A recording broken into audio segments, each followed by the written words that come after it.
Nice. Well guys, I did it, a sub 10 average. I'm officially kinda fast at 303, and it didn't even take that long. I mean, it just took like 5 days and 6 weeks and 9 months, but who's counting? Now that I'm fast at 303, the first order of business is to let it immediately go to my head. If you're slower than Max Park, don't even speak to me. I'm kidding.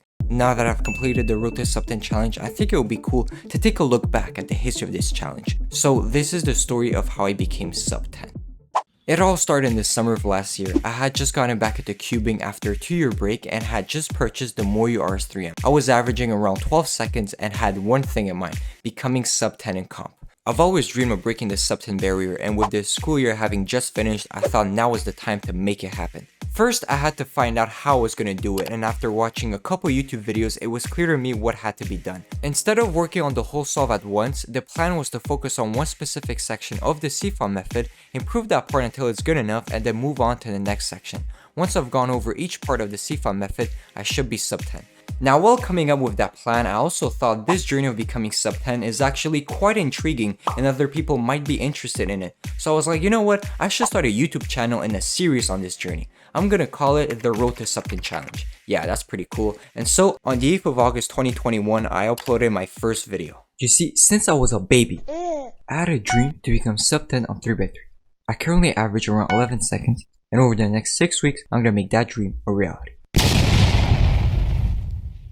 Okay, that was dreadful. That first video was really cringy, but on the bright side, I got a new cube. Why? Well, after using the RS3M for several months, I thought to myself, this cube is only $9. How can I possibly become sub 10 with a $9 puzzle? That's ridiculous. I need a GAN cube, so I got one. Yeah, the GAN cube was really good, and I remember in the first average 100 in which I used it, I broke like all my PBs. And so, with the purchase of the GAN 11M Duo, I was quickly improving at 3x3. A few months later, a competition was finally announced near me. This was my chance to conclude the Road to Sub 10 challenge, and with all the time and effort I put into 3x3, what could possibly go wrong?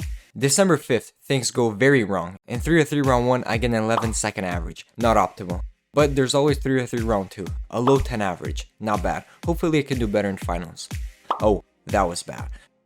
So overall, I was pretty disappointed and pissed at how I performed in the comp. My ego needed that sub 10 average, and so I had to make sure that would happen at the next competition. Over the next few months, I started putting crazy hours into 3x3. I mainly focused on becoming dual color neutral and planning cross +1. I also switched my main to the Dayan Tengyang because it was faster than the GAN. In early May, 2 competitions were going to take place. The first was in Oshawa and the second was in Montreal. With all the preparation I did heading into these comps, I knew this was going to be my best chance at getting that sub 10 dream. At Oshawa, my average started out very promising. The first sol was a mid-9 second and the second one was a low 8. However, the next few sols were terrible and I ended out with an 11-second average. Unfortunately, I didn't make finals and so that put an end to that competition. But there was also another comp a week later and this time I got 3 chances at that sub 10 dream. Sadly, I choked every single average, with my best one being a mid-10 and my worst one being an 11-second average.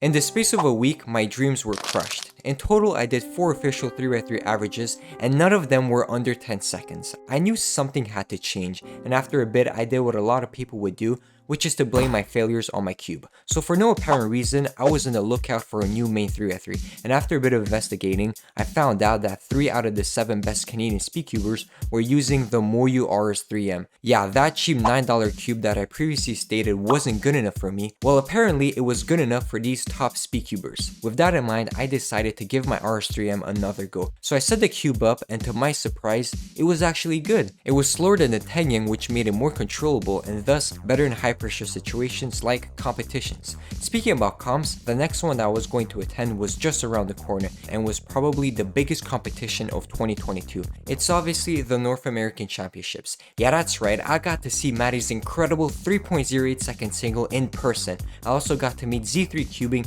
Laser Monkey, and other cubing YouTubers that I've been looking up to for years. Now for how I did in 3x3, well, I think this average speaks for itself.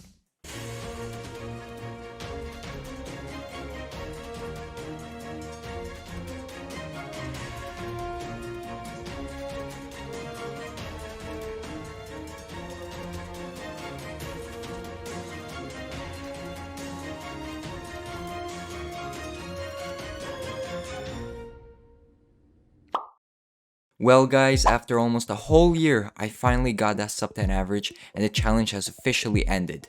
Yeah, feels good. Anyway, bye bye.